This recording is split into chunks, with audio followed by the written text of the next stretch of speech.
All right, welcome in. I am Mike Pilch, another Pilch's perspective for you. We're going to ducktail off the big golf weekend and everything that you saw Phil Mickelson doing. Phil Mickelson becoming the first golfer, well, the oldest golfer now to win a major tournament. 50 years old for Phil, getting it done here and winning the PGA. He's won, I believe, every major except for the US Open now. There are some other golfers that have come awful darn close to pulling this off. In fact, one actually kind of did. And I will admit that when it comes to a historical perspective on things, golf isn't my strongest point. I know some of it. So I did a little research here.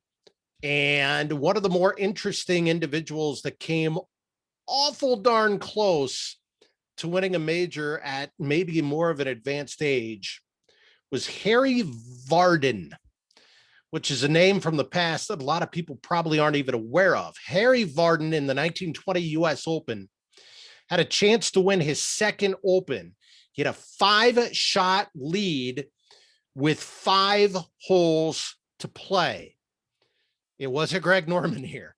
He had a 42 on the back 9, which included a missed short putt on the final hole that would have forced a playoff with fellow Englishman Ted Ray. He still finished second. Now, there was an incredibly strong windstorm that swept the course that day that no doubt played into Vardon not getting it done. Now, everybody had to play with that windstorm, but it no doubt affected the play. Had it not been for that extreme weather phenomenon, he probably wins the US Open in 1920 at the age of 50. He was 7 over par in the final 7, and he still finished a close second. So it gives you an idea how well he played. So 100 years ago, that almost happened. So people were making the point that, oh, Phil, he's 50. Does this set a new bar?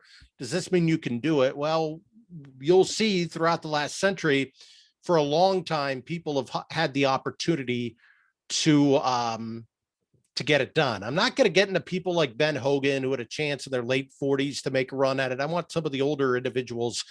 Sam Snead's going to come up a lot, and for good reason. He won 3 Masters in a 6-year span between 49 and 54. He almost won his 4th in 1963 when he was 51. He was tied for the lead after 15 holes. He 3-putted 16 for 1 bogey, then missed the green on 18 for another. He finished tied for 3rd. And 1963 is the year Jack won his first green jacket. But at the age of 51 in 1963, Sam Snead showed he can still play with the big boys. His name's going to resurface yet again when we look at some of these golfers that have come awful close. Julius Boros in 1973 at the US Open, almost knocked my microphone over there. He had 1 win in the senior tour and PGA Tour combined since 1968. His career was kind of coming to an end at that point. He was 52 years old in 1973. He was tied for the lead at 3 under after the first 3 days. He slipped way back Sunday, dropped a tied for 7th at 1 under. Johnny Miller would shoot a 63 to win, but very much in contention going into the final day. Now, a very interesting one, Sam Snead, his name I told you would come up again, and there it is. 1974 at the PGA Championship. He won the Greater Greensboro Open at age 52, okay? He actually contended for majors well into his 60s. In fact, Sam Snead won tour events in his 50s, just never won a major. And in the 1974 PGA Championship, he actually finished 3 shots back that year, and he was 62 years old. That was at a Tanglewood Park in North Carolina. And Lee Trevino would win, 3 shots behind Trevino. Last of 3 straight top 10s of the PGA for Snead. But like I said, he played well beyond that into his 60s where he was still competing. He actually became the oldest player to make a cut in the PGA Tour event when he, at 67 years old, qualified for the weekend at the Westchester Classic in 1979. I think Sam Snead's mentioned a lot in the annals of golf history. He probably should be mentioned more. A little more recent, it's 29 years ago, but I don't know. I was 13 then, so I guess it's not, it seems recent to me, sort of. Raymond Floyd in 1992 at the Masters was 46 years old. Or I should say Jack was 46 in 1986 when he won the Masters. Floyd was 49 in 1992. He was tied for the lead with 10 holes and finished runner up to Freddie Couples by 2. And both those shots could have been made up, but Couples kind of hit a miraculous shot staying out of Rays Creek on a par 3-12 and just kind of had the ball bounce his way. Otherwise, Raymond Floyd could have done it at the age of 49. Jack in the 1998 Masters was pretty competitive throughout that tournament. He was 58 years old at the time. He hadn't won a Champions Tour event since 1996. And then he won the 86 Masters. So it had been 12 years since he won on the tour. He had a 68 on the final Sunday. He got to within 2 shots of the lead at one point and eventually tied for 6th.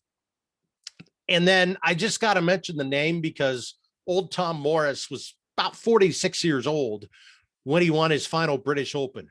Who is old Tom Morris? Very fair question. He was there in the infancy of golf. I believe he was actually born in St. Andrews. I'll have to double check that, but I think he was. He was born about 1820, I think. Played golf throughout the 19th century. And you look at pictures of some sports when they're older and they just look old from a different time. You look at golfing pictures other than the clothes they're wearing, because they would golf in suits, look the same. I know the equipment was made out of other material, but it still kind of looked the same. It's kind of amazing to me. But old Tom was tied for the, he was about 46 when he won his final British Open.